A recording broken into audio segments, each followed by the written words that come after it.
Assalamualaikum warahmatullahi wabarakatuh. Kembali lagi di channel Sahabat Berkah.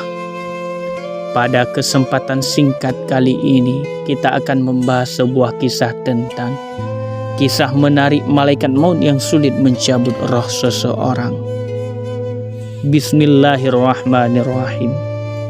Sebelum seseorang hamba menemui ajal, terlebih dahulu Allah bertitah kepada malaikat maut. Sekarang tiba waktunya hamba itu kembali. Ambillah roh si fulan, seru Allah kepada malaikat maut. Bergegaslah malaikat maut menemui si fulan menjalankan titah Allah Subhanahu wa ta'ala. Malaikat maut hendak mencabut roh si fulan. Beragam cara malaikat mencabut roh dari tiap-tiap jasad hamba. Kali ini malaikat maut mau mengambil roh si fulan itu dari arah mulut, namun tak kunjung bisa. Ternyata si fulan sedang berzikir kepada Allah. Tak ada jalan bagimu wahai malaikat untuk mencabut rohku melalui arahku. Lisan meneruskan, aku gemar memperpanjang setiap sesuatu, lantaran hanya menyibukkan berzikir kepada Allah. Malaikat maut dengan kebingungan kembali menghadap Allah, sembari mengadukan penolakan hambanya si fulan.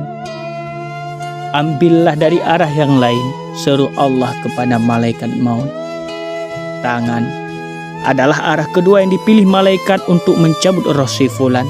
Tangan si fulan berkata, aku banyak bersedekah, mengelus kepala anak yatim, menulis yang baik-baik, bahkan dari arahku engkau mengambil rohku.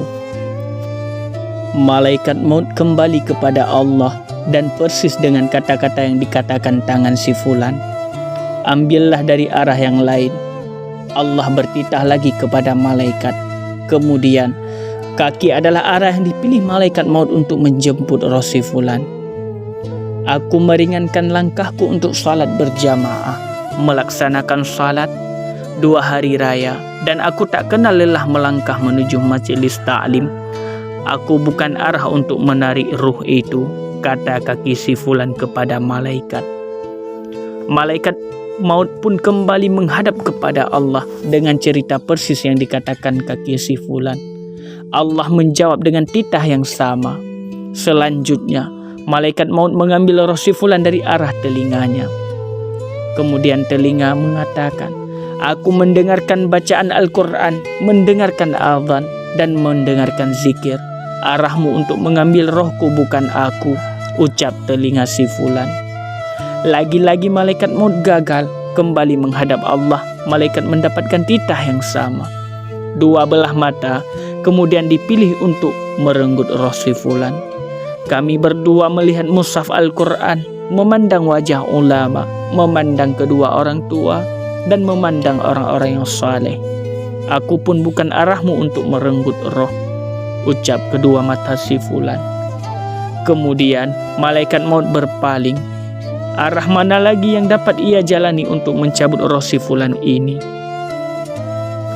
Akhirnya malaikat maut kembali menghadap kepada Allah seraya berkata, ya Allah, hambamu si fulan tiap-tiap arah yang telah saya lakukan untuk mengambil roh selalu punya jawaban. Lapor malaikat maut kepada Allah, wahai malaikat maut, tulis namaku di telapak tanganmu, lalu perlihatkan telapak tanganmu kepada roh hambaku itu. Perintah Allah Subhanahu wa ta'ala. Kemudian segeralah malaikat maut menemui roh si fulan tanpa berlama-lama. Malaikat langsung memperlihatkan telapak tangannya. Termaktub asma Allah Subhanahu wa ta'ala.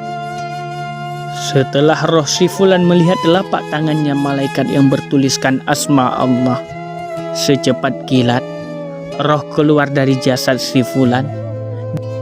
Dia tidak merasakan sedikit pun sakitnya nadak keluarnya roh dari jasad manusia. Sahabat berkah yang dirahmati Allah, semoga kisah ini menjadi motivasi bagi kita dan renungan bagi kita semua.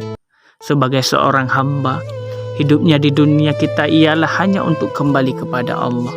Maka Jadikanlah hidup ini menjadi berkah dengan cara kita mengamalkan amal-amal perbuatan baik, yaitu dengan cara menjalankan perintah Allah dan menjauhi segala larangannya. Sekian, semoga bermanfaat, khususnya bagi saya pribadi dan umumnya bagi kita semua. Wassalamualaikum warahmatullahi wabarakatuh.